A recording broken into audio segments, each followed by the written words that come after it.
This has always been home for Isabel Souder Correll, a place of worship for as long as she can remember.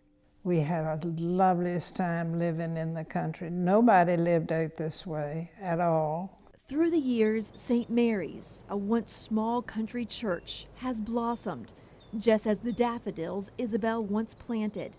But the heart of its mission has always been the same, a vision inspired by her late husband more than 50 years ago. He wanted to be a parish family like it is now.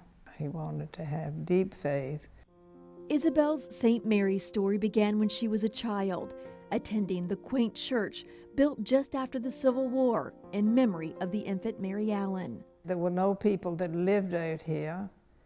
We had 2 lay readers that had the services. In fact, one of her earliest memories, when her father sternly sent her outside Go to the car.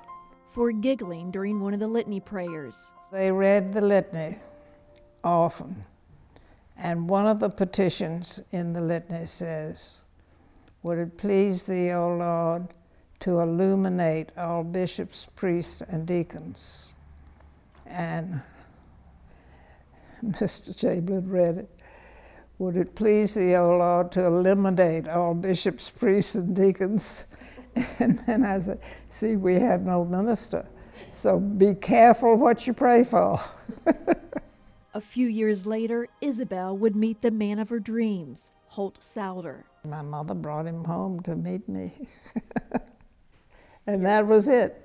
And we were together for 50 years. In the early years, the Souders served churches in Varina, Richmond, and Winchester. But then in 1962, Isabel says her young family received their calling. St. Mary's was looking for its first full-time rector. It just suited. Holt looked at it and he said, "This is just exactly what the Lord wants me to do."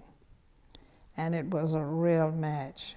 With their 3 children, the Souders began building a life and a congregation at St. Mary's. We came, had the most marvelous life. No family in the world could have had a better life than we had. They had built that lovely house on River Road for the rectory.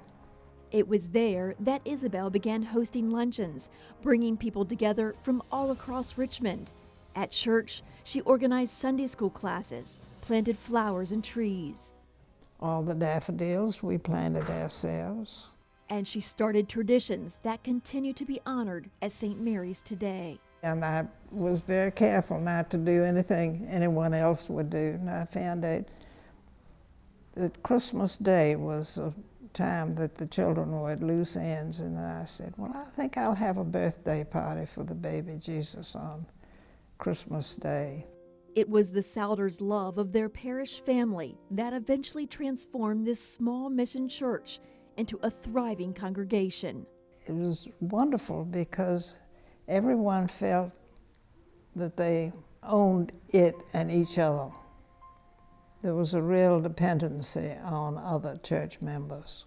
And even today, that sentiment lives on in a church family where faith, hope, and love continue to be the cornerstone. I really hope that the people will know how much we loved them, because they really did love us. I get all choked up thinking.